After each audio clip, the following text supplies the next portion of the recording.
Welcome back to another Epic podcast. My name is Diego Bryan. Alongside me is my co-host, Benjamin Wartsky. Hello. And today we have the first reoccurring guest. Yes. Jacob Rosentretter. Yep. You know, when you're the best, you know, they just got to have you back. That's right. You were so good the first time when you came down to us that we had to come to you to get you again. We had so many requests to get you back on the show. Really? Like 7? One. Oh. I sent it. I'm flattered. But it was mostly just to figure out how our comment box worked on our new website, www.epochhq.com. That's right. Shameless plug. Check us out. But I was just trying to figure out where the submit button goes on there. I figured it out. So I in my thing, I said, I hope Jacob comes back for another appearance. You don't really need me? No. Okay. You're good. Well, it was nice being on. Thank you for listening to Epic. Shortest spot ever. This week, what I wanted to talk to you about last time you were on was all the traveling you've done, since your family has done a lot of traveling, and we just never got to it. Right. And all of us, I think, are pretty well traveled for people our age. Right. We've all been to Charlotte. Yeah, that's the farthest I've gone. Right. Charlotte. Yeah. No, I'm just kidding. But actually, we've all been to Europe. Yes. So that's another country. We've all gone on a cruise together. Yeah. Right. Have we all gone to South America? No. What was this? No. I'm saying, like, have we all been to South America? No, I haven't been. No, to South America. I haven't been to South I thought you were saying we went to South America. I was like, when we went to we went to Mexico. Yeah, That's still North America. Mexico. I mean, it was like, we stopped at like a cruise location for like a couple hours. Yeah, we went to Mexico. But we did do the Amazing Race Yes. there. And we dominated. Diego and I dominated. You guys. Know, I was like, wait, well, we're on the same team? No. Okay. David, Preston. I think we should talk about a cruise since we're already there. Right. And we haven't discussed it on this fine program. We've discussed it on other lesser programs, which we won't name. But we've never discussed it on this program. So our senior year, spring break. Okay. Oh yeah, it was a senior gift spring break from our parents. Us three, Jacob, Diego, myself, one of our friends, Preston.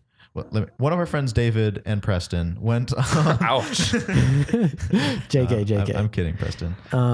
We went on a cruise and we stopped in Key West, Florida, Cancun, Mexico. That's it. Cozumel. Cozumel, Cancun. Right. Is Cancun? Yeah. Yeah, Cancun's I mean in that is in Mexico. Is it but in Mexico? That's not where we went. Yeah, well, Right. we went to Key West and Cozumel, and it was a week long. Yes. I thought it was only like 5 days. It's 5. Okay, that It felt like a school week long. Yeah. is what I meant. And we went on a cruise together, and it was a good time. We had some hanging out. We did some fun things. We met some fun people. It was a good time. Right. For me, at least, that was the first time I've really been on a vacation without my parents. So, Yeah, I think so too. I mean, it was fun because it was like my first real vacation, like with a group of friends and not my family. Right. Yeah, I've been trying to vacation with friends forever, but every time my parents were like, no. Yeah. So now that was, for me as well. And I would definitely do it again. I'd love to go on a cruise with maybe not the same group, but geez. you know, I would like to go on a cruise again. No, I'm kidding. I would like to go on a cruise with friends again, or just some kind of vacation with that group. It was definitely exciting. It was lots of fun. We did, let's see. And what did we do in Key West? Key West, that's where we did kayaking. Oh yeah, that's right. That's right. We did kayaking. You followed your Yeah. We told that story where Ben fell out of his kayak. Yes. So that was hilarious. But I think the highlight of that trip was by far, for me at least, was the Amazing Race. David on the back of a motorcycle. That was okay. So one of our excursions was this thing called the Amazing Race, and Ben's parents, who don't like doing normal excursions, like going to the beach or something like that, they found this Amazing Race thing. And it was pretty much exactly like the TV show, if you know the show, where you get like a clue and you have to like go through a museum and, you know, find a hint or something like that, and then you'll get the next clue and you can continue on through the city. And so for us, our teams were paired up, me and Ben, Ben and I. Team Bad. Right, B and D. And then it was Jacob, David, and then Preston on another team. What was your team name? I don't remember. Team. I don't know. Team winning because we won. Team Mafia. Team. There's something. I think it was like Team Mafia or Team Cartel. I think you might have got. I think you guys might have been Team Cartel. I don't know. we have video of it somewhere. Yeah. And then it was my sister and one of her friends, and they were Team Kit Kat. And then it was my parents. My mom and my dad. And they were Team Sandra and Mark. So Team S&M. Right. And And so everything went pretty smoothly. It was a lot of running from what I remember because we ran literally all over the city, even asking locals random questions or something to help us out on the Amazing Race. But the highlight of that was David. David had to get to the museum, and he was quite far behind his team just because I think he was taking a picture of us or like recording. Preston and I were running, and like we both we were in decent shape, but like David, I guess, was not in shape. At the time, and like we were just like running way. We were just running like way ahead of him, and but he literally did stop though to take a picture of it. It's on my Instagram, I think, of him with him with the phone, and I'm like, it's like Team Bad takes on the Amazing Race in Cozumel, Mexico, and he's like in the background with the phone. And anyway, so we're like, David, you are way behind your team. You're gonna hold your team back or something like that. And then all of a sudden, turn that off. All of a sudden, David just starts speaking Spanish to this guy on a moped, or was it a motorcycle? I think it was a motorcycle. Yeah, I think it was. I mean, it doesn't really matter. Right, and he's like museo, which means museum in Spanish, and the Mexican guy was like, oh, museo, and he's like, get on the bike, and so all of a sudden David hops on the back of this guy, a random guy's motorcycle, and zips up the road like through traffic and everything all the way to the museum, and he gets there like right around the same time as you guys, or like before you guys. Like we were just there, and like all of a sudden David showed up. I didn't even know until after the race that he did this. Like, it just didn't occur to me that like he just magically caught up with us after like taking a break. We were like, Diego and I were running along the side of the road. I don't think we're on the same side of the street. And we just like look over, and I was like, "Is that David?" And you just like see him just like holding onto this guy, so just like going zipping past us. It's just it was something that I did not expect to happen, but was a funny moment. I also liked when when almost every one of us except one person went snorkeling because they were too competitive to take off their shoes. I'm sorry. Like when it comes to things where there's a winner, like I want to be the winner. And I mean, I knew that if I would have jumped in the water, my socks and shoes would have been wet after because we didn't have towels. So I decided to not go in the water, even though it was very hot. It paid off. Awesome though. It was we won. Well, I mean, again, you cheated with David because that's an illegal maneuver. We would have won. Right. Anyway. I don't think so. But ended up finishing with Jacob's team in first place, and then we got second. And then I think my parents came in last. Right. Yeah. I'm pretty sure they were far behind everyone else. That placing is still being contested to this day, though. Yeah. We will have your gold medals. That's all I'm saying. We will take the gold. No, never. But yeah, that was an excellent first vacation for without the parents. Really, I know your parents were there, but like they weren't really like a part of what. Yeah, because like where we were, we had 2 rooms. Like the guys had 2 rooms right next to each other. Yeah, and so they were somewhere else. Yeah, and then they were like across the way, I guess. I don't know exactly where they were. I never saw their rooms. Me either. Yeah, same. So we would wake up at like whatever time. Let's say like we woke up at 10, and then we would all get up, all go to breakfast together, and then we would hang out with both each other, and then we met some people on the cruise. And then for most of the day, and then we would finally meet up. The only time I would see my parents was at dinner time, or if we were on an excursion. Besides those 2 times, I don't think we ever like actually hung out with them or saw them in the middle during the daytime. Yeah, no, yeah. Besides the excursions, you're right. Yeah, we didn't see them at all. I did break my phone on that trip though. That's true. Which for some reason I have a habit of breaking my phones, and they're not even like great reasons. For this one, we got a water bottle or something from kayaking, right? Yeah. Yeah, and I just put that in the same bag as my phone, and I hadn't even opened the water bottle or anything. And this is like a plastic water bottle. I mean like a proper water bottle, not like a Dasani water bottle. Yeah. And mine had a leak in it or something like that. Yeah. They were like rip-off Nalgene's. Yeah, they were rip-off Nalgene's, and but yeah, mine had a leak in it, so I just threw it in there without knowing there was a leak. And when I got back after kayaking, my bag was soaked. So, and my phone was in there. So of course I drowned my phone for like an hour and a half, and it was not happy, and it broke that time. Another phone I broke. I was at night, and all I was doing was just like plugging in my phone on my nightstand, and I halfway got on the nightstand because I couldn't really see because it was dark, and it fell straight face first onto the handle of the nightstand and shattered it, and it was like a half a foot drop. And so this is my third iPhone, and hopefully I don't break this phone. I agree. Have you broken any of your phones?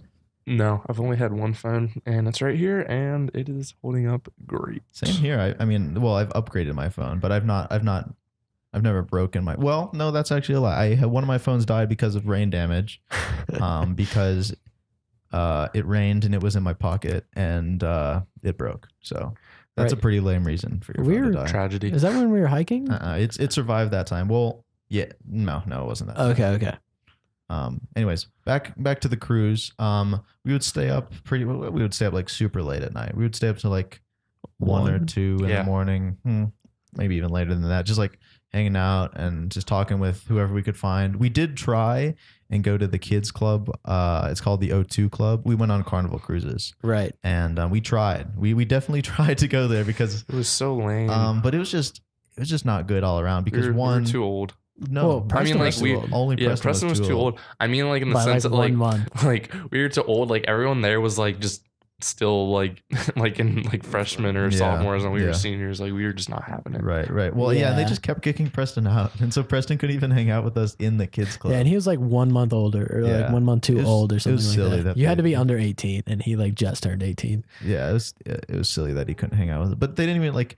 I remember that one. The only fun thing that I remember from that was when we did the dodgeball. Was it you? No, you're like some random dude. We were like, we're bodyguards. We're bodyguards, and like we were just defending a guy. Yeah, we were just being silly, and we told that kid that he was the president, and we were just defending him with our bodies. That was a good time. Good times. Yeah, good times. Yeah, cruises overall are pretty fun. I've been on 2, and I'm hoping that this Christmas my parents are surprising us with one, because every time they're like, so do you guys maybe want to go on a vacation or something?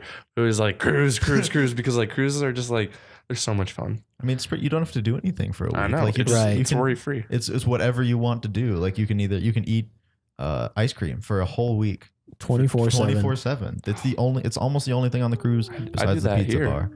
Really? No.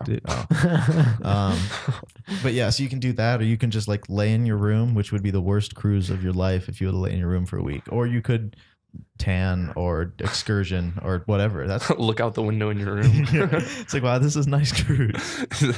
I said that because our rooms had like curtains, but there was no window. It was just a wall. Yeah, we were on the inside of the ship, not the outside rooms. And that was only because it was like so much cheaper. Oh yeah, by far. Yeah. It's just, I don't even know if it's worth it to see the ocean. Yeah, we didn't even spend time in our room really at all. Besides to sleep. Like, I mean, walk in there. Even then though, the last night we stayed up the entire night. I know Jacob, you didn't, right? Yeah, Jacob went to bed early. Yeah, but we stayed up the entire night last night. So tired when we woke up. Right. And we were just talking and stuff. I remember there was like a ton of like cruise ship police like looking for someone. That's right. Someone, they lost a person. Yeah, someone went missing on the last day, and they kept like asking us if we were them or something like that. Like I swear, like 3 people came by and asked us if we were that person. And no. I don't remember what. I don't know. I never looked into what happened. I don't remember. They must have found them. I'm sure. I'm hoping they found that person. Right. Yeah, that was pretty much the only thing. Oh, and then we did game shows. I got on to the stage for the game show. My mom got on. My entire family got on besides my sister. Yeah. And that was fun. Also at dinners were pretty nice. We all dressed up for dinners. Yeah. And they're pretty good. Cruise food is generally good. I was happy with. Yeah. I was happy with the Carnival food cruise. I agree. The food cruise. The amount of food waste though is incredible. Oh yeah, cruise too. Sure. Oh my goodness! Like, where do they store all of it? I don't know. They probably just throw it into the ocean. That's not what I wanted to hear. I don't know if that's true. Don't sue me, Carnival Cruise. I don't know why you would sue me, but yeah, I don't know. Yeah, it was just a really, really good time. Just if you haven't been on a cruise before, just when you get off of a cruise, just prepare yourself for sea legs. That's true. And post cruise depression. Yes, it's true. PCD. I was going to say PCP, but that's a different. It's not the same thing as post cruise depression. Anyway, do you remember your guys' first time going to Europe? Yeah, it was in 2011. I guess that was over the summer before I became a freshman in high school. We went to Germany for 2 weeks. So that was our first time flying across the ocean. And one thing everyone should know about me is that I hate flying. I'm terrified of flying. Oh, that's it's just not something that I enjoy. Let's go back. No, we're not going back. We're going back because this flight we were on after the cruise ship, we got into Florida and we're from North Carolina. So we flew from Miami to Charlotte and then from Charlotte to Raleigh. Yeah. And I think it was the Charlotte to Raleigh flight. No, it was the Miami to Charlotte. Yeah. That was a terrible flight. That flight had the most turbulence out of any other flight I've ever been on. Like your whole head was shaking, like back and forth. It was ridiculous. They're like, strap on your seatbelts now, blah, blah, blah, blah, blah. Like it got real. And I just remember Ben sleeping during the entire thing. And his head was like slamming against the seat in front of him and then back again. And it was hilarious. Like, I don't know how he did not wake up during that entire thing. Meanwhile, Jacob was just not having a good time. I know. No. Jacob was like, Jacob, who hates flying, was like, okay, we're about to die. Yeah. I mean, but from what I've heard, it felt like we were going to die. So that's like, it was like a reasonable response for someone who hates flying. No, like, it was absolutely terrifying. Understanding. I was scared for sure. Yeah, as like whether you're afraid of flying or not, when it comes to like the thought of dying on a plane, like everyone freak out. But unless you're asleep. I told you I was so tired from that last day on the cruise. I just got on the plane to slept. Jesus. And I was just trying to avoid the airplane food. I just can't stand airplane. That's like one of my least favorite things in the entire world. Right. I mean, they only really give you the meals if you go overseas. They're better like on that. longer flights. I think. I'm saying like I just can't do any airplane food. Any airplane food just makes me gag. I like the pretzels. Even like thinking about it. It's hard to mess up. It's true. It is hard to mess up. No, I'm talking about like when they give you like proper meals. Dinner, yeah, like actual dinner. Like I think one time, I don't remember where we were flying back from, but we were flying back from somewhere, and it was a super long flight. I think we got like two meals, maybe 3 meals. Wow. So I think we got lunch, dinner, breakfast, or something.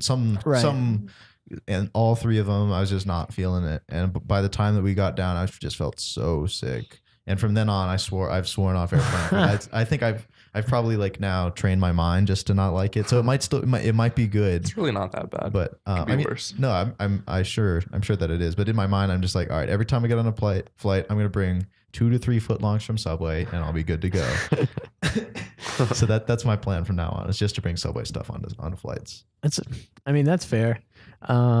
Anyway, so your first time to Europe, Jacob. Okay, yeah, it's fine. We went to Germany for 2 weeks. We went to a lot of small little towns, but the main big town we went to is Munich. I mean, it's not even a town, it's a city. Right. So that was my first time going to Europe. It was an awesome trip. My favorite thing about going to Europe is definitely the food. Especially Germany. Germany is like my second favorite country, obviously behind America. Maybe not after Trump getting elected, but we'll save that for another time.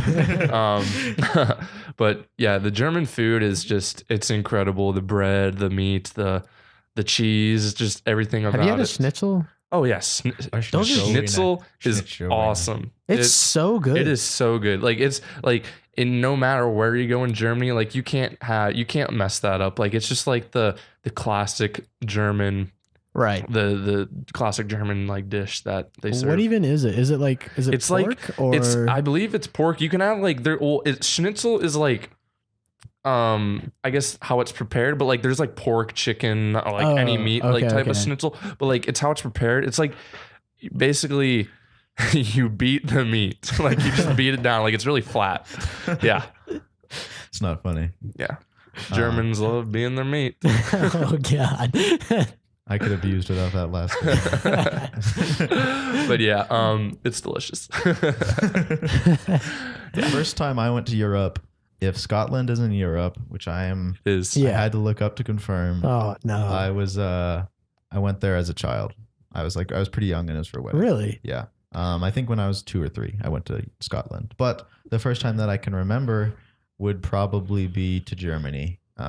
Also, wow. Yeah. Well, I've my family. Some of them are from Germany. Okay. And so we were going to visit like my mom's aunt and uncle. And so we stayed with them for a little bit. I remember going to a German school for a day. Like, and the principal came out of their office to come see me because I was like the American, and I was like, when you're an American, you're just like a celebrity. I know, I was like such a big deal, and I like everyone wanted to talk to me. I felt really cool, although I had no idea what was going on in class. Like, it was all in German except for English time. They had like an English section. I was the boss of that. Yeah. You were like, I'm the captain now. look at me. Look at me. I know English. You don't. You're a peasant. Yeah. And so I got to hang out with my cousin Laura. Shout out Laura if you're listening to this. I'm sure she is. I'm sure she also. I just butchered her name, so I'm sorry. I apologize.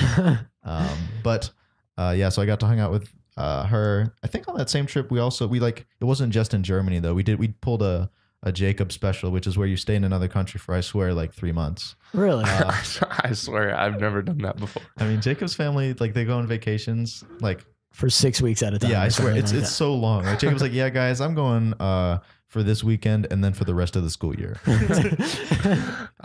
I don't remember that.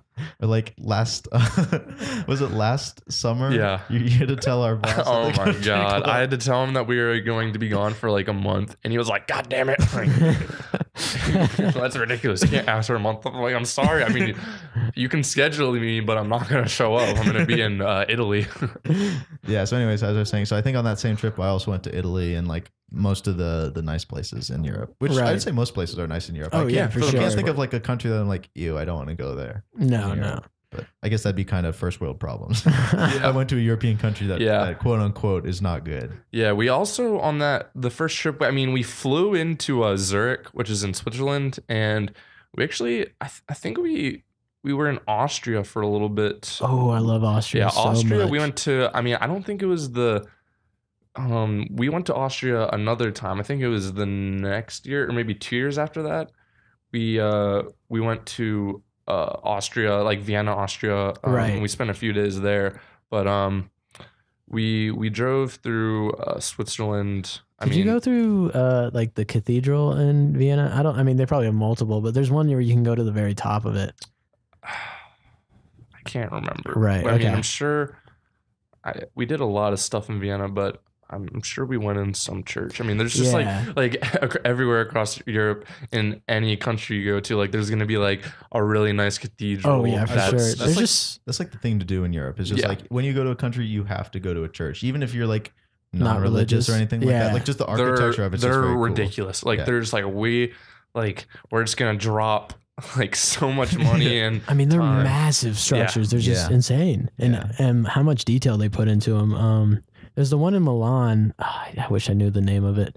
But that one took like so many years to complete. And like they have details that are just like the size of your hand, which is like so tiny compared to the size of the building. I think it's called the Milan Cathedral. Oh, is it really? That's what Google's telling me. I don't, it can't be called that. The Duomo di Milano, which means Milan. Milan okay, church. maybe it is called that. Italian? Yeah. Wow. Yeah, I know. It's just one of my skills that I just like to pull out on people. It's like, I speak Italian, but not really, JK. Yeah, okay, but yeah, just all their churches and stuff just have beautiful structures. In Austria, I have family friends there, and I do too. Yeah, my dad. But yeah, interesting. Like you consider your dad a family friend? My dad's family friends. But yeah, my family's friends there. We met them like a long time ago, and they lived in the United States for a little bit. They were our neighbors, and they're like, yeah. If you ever come up to Austria, then just come to our house, and it'll be awesome, right? You can just hang out, and so you don't have to pay for a hotel or anything like that. And we're like, okay.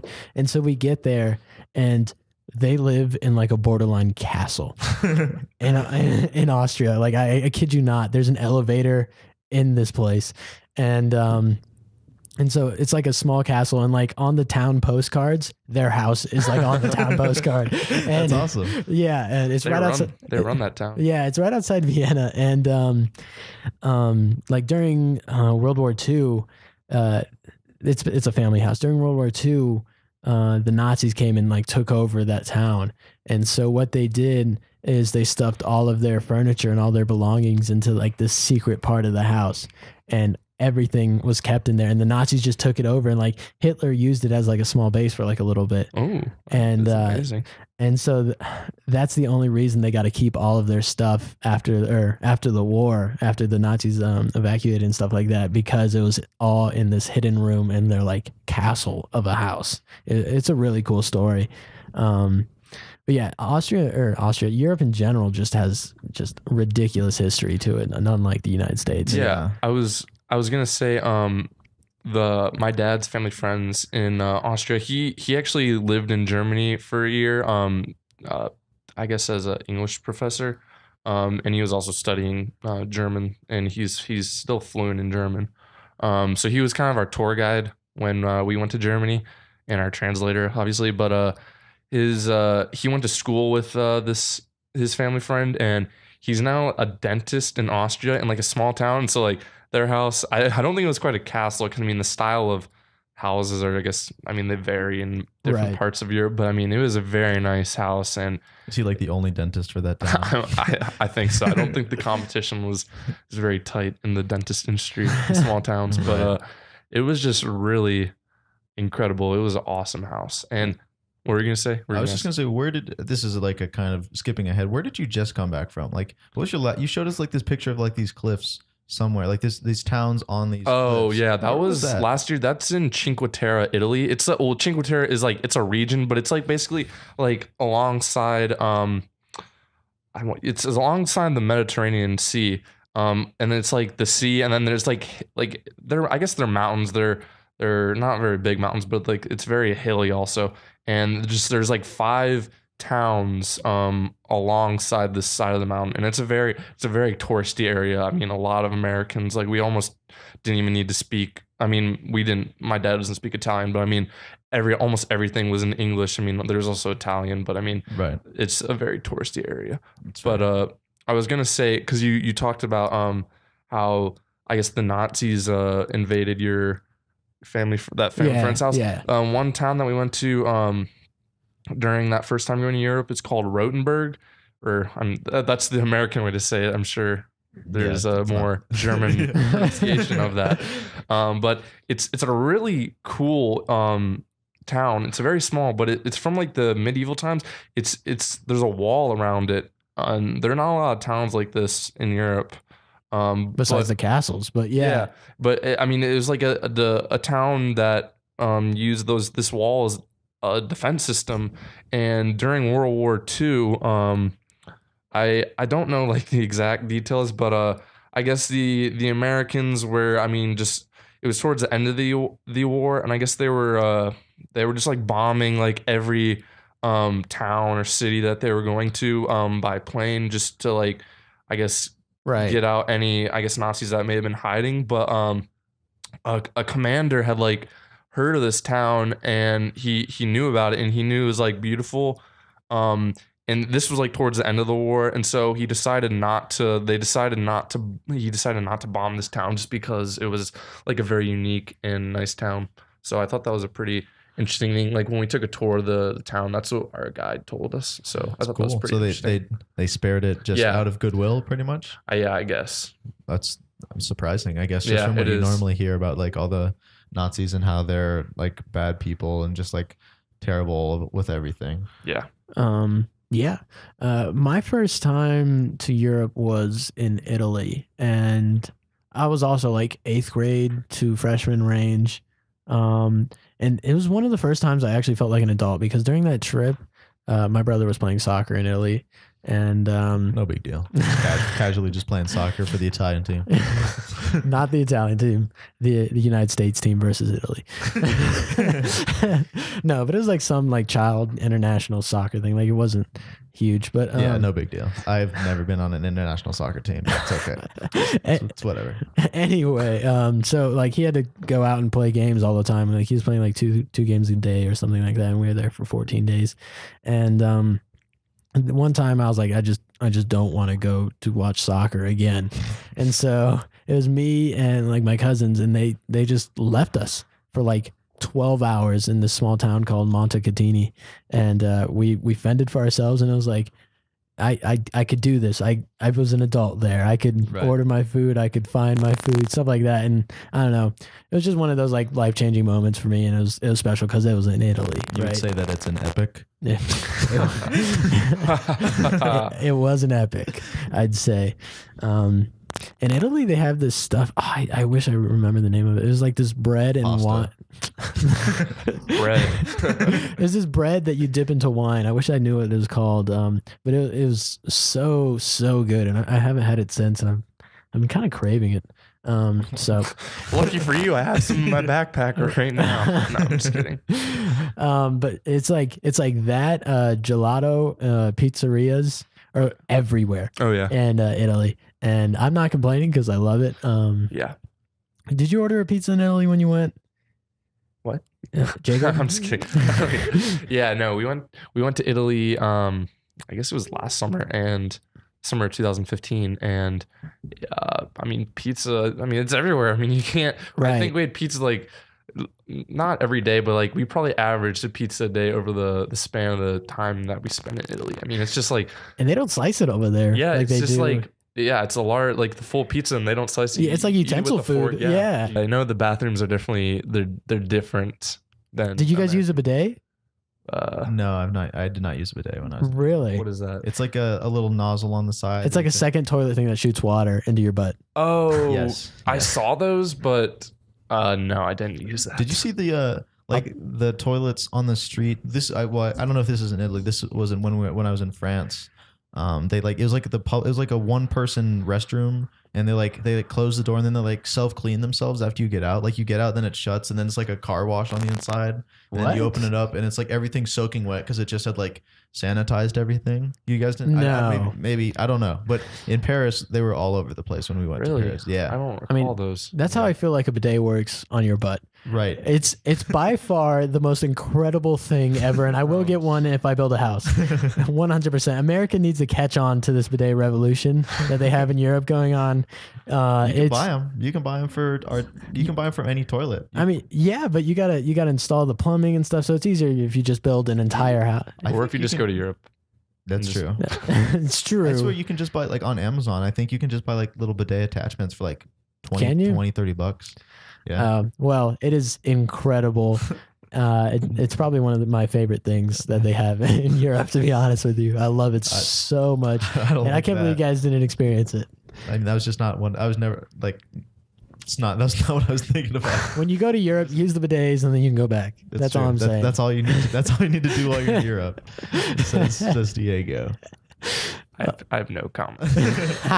I'll say, based on the bathroom talk, one of the worst experiences I had while I was in Europe was when my family decided to go on the lovely sewer tour of Paris. Ooh. And if you're listening to this, I would never, ever go on the sewer tour of Paris, because you're thinking, well, you say sewer, but it's the catacombs, right? I mean, I guess it's also sewer. I mean, like I'm saying, I was standing above raw sewage, and like it was like graded, so it'd like splash on your leg every once in a while, and like it just was not a good time. Like it smelled terrible.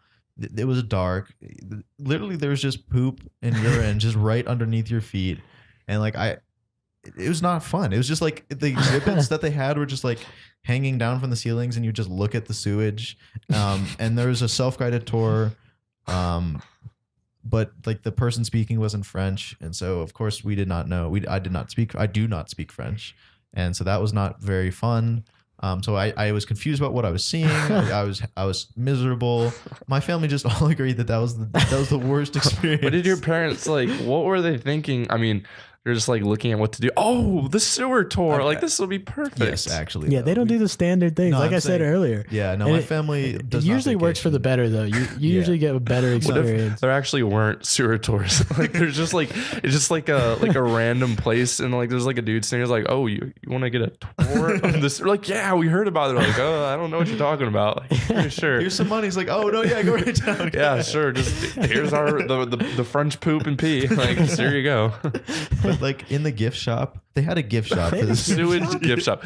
It's like the poop emoji plush toy. I mean, they didn't have those back then. But what they sold a stuffed animal. What stuffed animal did they sell? I would guess a fox. they sold a rat. Rats. They had rats as their stuffed animals. And it's just like, what? Where am I? What is this place that I am in, where they sell rats as stuffed? Like they were ugly rats. They weren't even like cute rats. I mean, sewage rats are ugly rats. So I mean, I've never seen a sewage rat. If I saw a sewage rat down there, I would have punched it in the nose and then ran away. Ouch. Oh my goodness, I couldn't do that. I have a really bad gagging reflex. Yeah, I wish that I didn't do that. I was like, that's one of the things that I look back, I'm like, why did we try? And this is the crazy part about that story. We tried 3 separate times to go on this tour. Really? We tried 2 times and it was already closed. What? And the third time we sprinted. Like we sprinted to it right before like the kiosk that like sold us tickets to it closed. And we got like the last couple tickets for it. And it was terrible. It was just not fun. It was just no bueno. No bueno at all. That's swing and a miss. That's not French. You're right. That I don't know the word for good or bad in French. It's probably no something. No. No. That was in Paris. That was in Paris. Yeah, Paris is probably one of my favorite cities in Europe that I've been to. City of love. The first we went. This was like 2 years ago, 2014. We went from London in the Channel, so under the English Channel, from London to Paris. And the first thing we did, we get there and we went to the Eiffel Tower. It was almost at like midnight. How long is that drive, by the way? I mean, it's a train. I mean, I'm pretty sure there is like a. I think you can go by car, but we went by the train. Okay. And I don't remember. It was probably like maybe 2 hours. Okay. It's really not that bad. But yeah, we went to the Eiffel Tower. We went to there's 2 like levels of it that you can go to, and they originally told us that the highest point was closed, so that was disappointing. But turns out it wasn't closed, so we went to both levels, and the top view is just incredible. I mean, you can see everything across the town of Paris or the city of Paris. The view is incredible, and is that in like the center of Paris? I'm not too familiar. No, it's not. But it's like kind of off center from it. But everything in Paris is like in a straight line. Like the Eiffel Tower like lines up with like the Arc de Triomphe. Oh yeah, the Arc de Triomphe, which in my opinion had. I mean, what is that? It's literally an arc. I'm pretty sure Napoleon. Yeah. He didn't build it, but it was built for him. I'm pretty sure that is the center, and it's like, I mean, that's the middle of the city, and then it's surrounded by a roundabout, which I have a story about that that I can talk about. But there's like maybe 10 or so entrances to this roundabout. It's like the biggest roundabout you've ever seen in your life. It is the most wild roundabout. Yeah, it is the most wild roundabout in the world. But you can go on top of the Arc de Triomphe, which is amazing. And I thought the view on that was better than the one from the Eiffel Tower. Really? Well, we went on the Eiffel Tower at night, so I guess we couldn't see as much detail. Okay. But I mean, the both of the views are both amazing. I mean, it is incredible. So I guess I can tell a story about the roundabout. So we're on top of the Arc de Triomphe, and like we're looking at all the nice view of Paris. But after that, we just start watching this roundabout, because this roundabout is humongous and there are no lanes. So like, just imagine like a roundabout with no lanes and just like cars entering from every single entrance. Like at any given moment, there's probably at least like, I would say easily over like 40 cars in this roundabout one time. And there's no lanes. Like, so it's just like a free for all of cars. And so we were on top of this arc just watching, and it's just hilarious to watch like people trying to like fight for position in the roundabout. I mean, cars aren't like running into each other. Like they're just trying to get to their exit. And so it's just like, it's hectic. It's so hectic and it's hilarious. And we watched that for like at least 20 minutes. It's just very entertaining. And so we were like, oh, let's hope we don't have to drive in that. And so when we were trying to leave Paris, we had a rental car. But there was some issue, like the car wasn't big enough for us and all of our luggage. So we had to drive to another rental car place to get a new car. And we were like my dad was like plugging in the directions. He was like, oh, it looks like they're taking us through town. And so like we're driving, and we're like, oh, what if we have to go in the roundabout? Because like my dad was like, I do not want to go in this roundabout.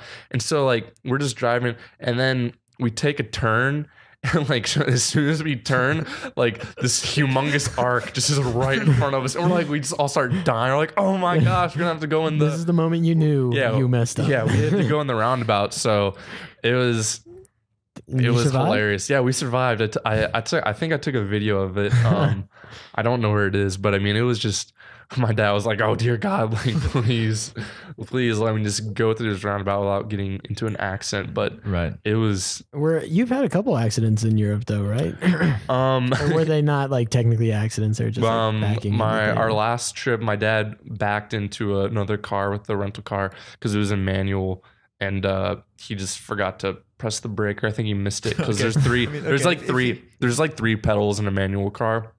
Oh, and you're saying he pressed the clutch instead of the brake? Yeah. Okay. And then we were driving on the highway, and there was like construction, and I guess there was like some small cones, and he accidentally, like with the side mirror, he accidentally like busted that with he just ran into it. But really? I think is this the same rental car? No, these are two different trips. I think one rental car, I think that was that same rental car that he hit with the mirror. Like the horn did not work, and so we had to get a new one. Like we've had some rental car issues. Like that is very dangerous if the horn doesn't work. You don't think it would be, but like that's like you need your horn when you're driving, especially in a foreign country because they're aggressive. When you were in Paris, did you notice that it rained a lot? Was that a problem for you? I think we've been pretty lucky with traveling and weather being nice. I think the weather was pretty much perfect while we were in Paris. Did it rain a lot for you? I'm saying I think I was there for a week. I think it rained 6 days. Like every day it was rainy, and that's just what we expected from Paris. Like it was just really. Yeah. Well, okay. When we went to the top of the Eiffel Tower, it was not rainy, and then when we went to the Arc de Triomphe, it was super rainy, and we were taking like Mary Poppins pictures. Like I would have the umbrella out, and I'd like try and jump off of it. My dad would like try and snap photos of me. It actually got into the newspaper. Shout out News and Observer. Did it really? Yeah, I think I've been in a couple of times. And anyways, that's mostly because my dad. Not anything that I've done. I've just happened to be in front of the camera instead of taking the photo. But yeah, no, it was the weather. At least from what I remember, was just terrible. Throughout the entire time we were in Paris, it was just garbage. Which I think it might have rained one time. That's pretty good. If it only rained one time out of the how long were you there? We were in Paris for 7 days. I mean, that's very good then. Yeah. What does rain a lot is England. I don't know. I think their weather just. I think it was. I don't think it rained while we were in England, but it was like one day was definitely gloomy, like just cloudy and. They have a lot of cloudy days, it seems like. That's what I've heard. Just from people talking about England. Excuse me. It's always like just not good weather. It's just like very weather all the time. Yeah. Never like super sunny, but also not super miserable either. Yeah. When I went to England, one thing is that it's not made for tall people. I'm very tall. I'm 6'4", and I hit my head like 3 times. Like the bathrooms, they have like a lot of restaurants that have like the bathrooms are like down. They have like basements, and like I think 3 times I hit my head going down to get to this bathroom, and one time I almost like destroyed my head. I was like jumping down the stairs, and I like jumped up into like the ceiling essentially. So that didn't feel too good. That's hilarious. England's don't really like Americans though, from my experience at least. Like even on the way there was 2 English people behind us, and I swear it was from Austria to England, and the entire time they talked about how much they hate Americans. Yeah, like the entire flight. Yeah, I think that's a stereotype, but I think that some of them don't. I heard that stereotype about like French people. I always that like French are rude. Yeah, I did not experience that. Yeah, it's just a stereotype. I think. Right, yeah, I guess. I was saying like when I would talk with French people, they would. I mean, maybe I didn't speak their language, so they could have been not unhappy. They could have been unhappy with me, but in English they were nice. They were very nice in English. I think that my experience that I had with like interacting with the few French people that I did talk to, it's like they're like interested, they're like excited that they get to talk to somebody that's from America, because I mean, I feel like in Europe and maybe in most places in the world, I mean, I've only been to Europe outside of America, and outside of America, but people want to learn English, or I mean, I think most people do want to learn English. So when they get to like have a chance to talk to someone that It was Right. English. They get to like in their mind they're like, oh, they get to practice English having a conversation with someone that's from America. So I think that's something pretty neat. Yeah, that a lot we of get people to there are like experience. bilingual or trilingual or something I like think that. just a lot of people in other countries because they learn their native language and then they learn English and then maybe something else. Like one thing that Europe is I mean, most places that Americans go to are touristy. I mean, that's just how it works. I mean, people want to go to Paris and London and Munich and whatnot. When we travel to those cities and we need to figure something out or ask someone a question, it's like I felt like we almost assumed that these people might have spoken English, and most of the times they did. In most like places when you're trying to figure out where to go, like things are in English. If it's in German, like, or French, like underneath there'll be like it'll say something in English, like wherever or whatever you're trying to figure out. But in America, I don't think it's like that. Like, it would be weird if someone that was German or French came up to me and like assumed that I spoke French or German, or if they're in a city, like there's no like signs that are in their language. That's just kind of how America is, I would say. Unfortunately, like I think we're pretty self-centered when it comes to culture. We think we're like the biggest deals for sure. Which I mean, we have. I don't know if we have made English like the world language, but I think it's the money language. Yeah, it's like everyone. A lot of people, if you want to deal with America, you have to speak English. Yeah, and like we won't. As a country, we generally don't like bow to other countries' needs. We're like, oh yeah, you want trade with us? That's fine. We don't need to trade with you. We didn't like you anyway. Write up everything in English, please. Yes. So I mean, like I think for me, I want to go to a country, or I would like to learn the language well enough where I could go there and converse with the native people in their native language. I think you just get a much different experience than if you don't speak English to them. Yeah, my mom on the practice, I guess, for the Italy trip, she practiced a lot of Italian and stuff like that because she wanted to speak the language there.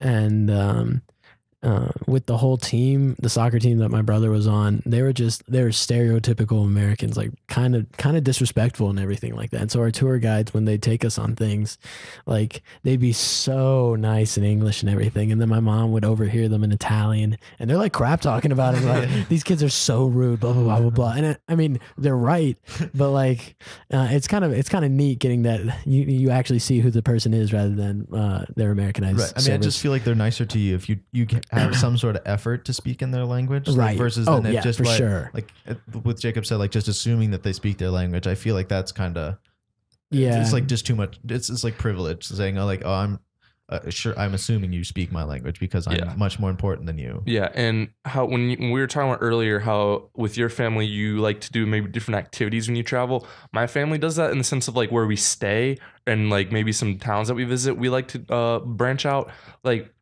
In all of our time traveling to Europe, I think maybe less than like 3 times we've stayed in an actual like hotel. Like we like to stay in like not like rental houses, but I guess like Airbnb. Like a person's house. Yeah, it's like someone's house, but I mean like they rent or they rent it out for like Americans and tourists. But I mean we don't like to stay in hotels, and also.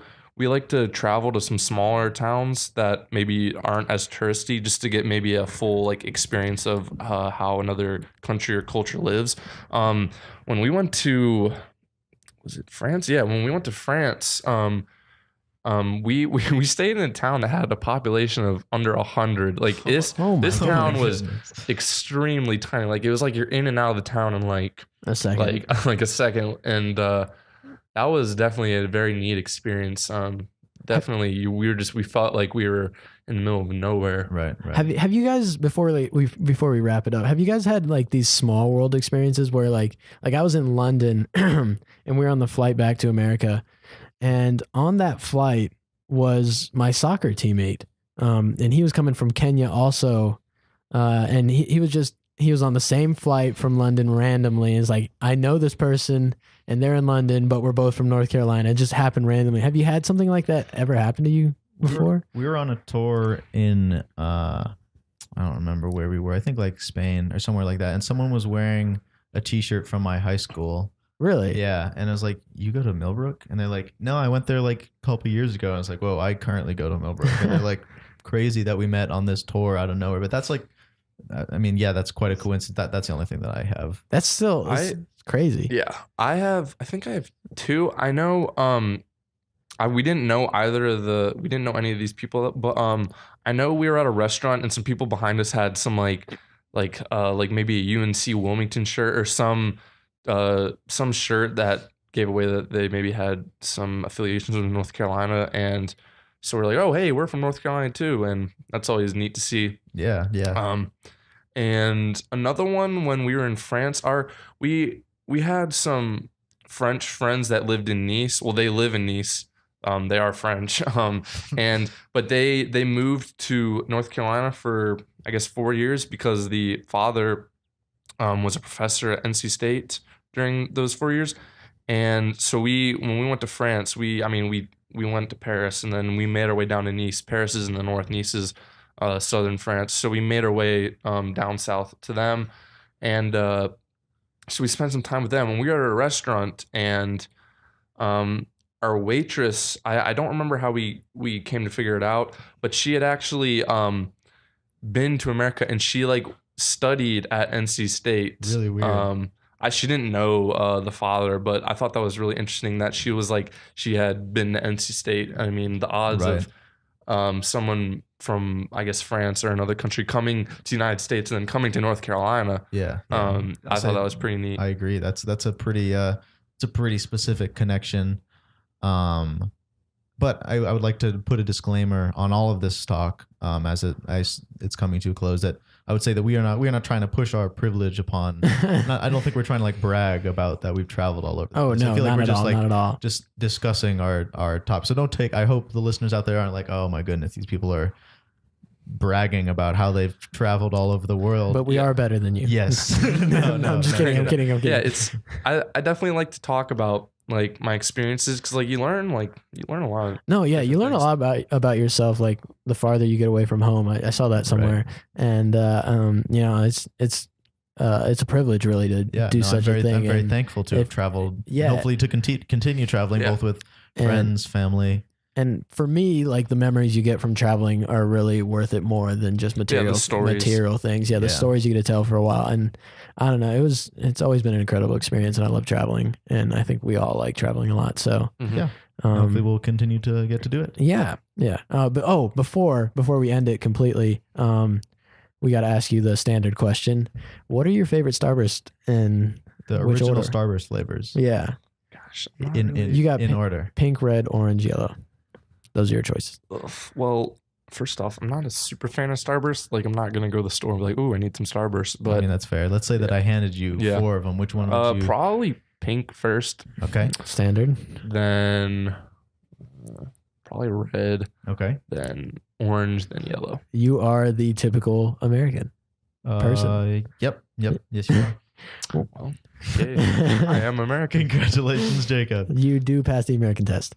All right, Jacob. So anything to say before we wrap up the show? Anything you want to shout out? Where can we follow you again? Yeah, where on Instagram? You remember what I said last time? No, I don't think LinkedIn. I do. LinkedIn. Follow me on LinkedIn. Connect with me. Jacob Rosentretter. I need those connections, those profile views. Got to be in that top 1% of your group. Yes. And remember, you can follow us. Oh, God. Sorry about that. I yelled that a little too loud. I apologize for everyone else in the library. I'm deaf. So remember, you can follow us at the Epoch Podcast on Twitter, Facebook, YouTube. You can check us out. Where, Diego? epochhq.com. And remember, this is spelled www.epochhq.com. That's right. Thanks for listening. Live long, live epic. This song was brought to you by Jacob, by the way.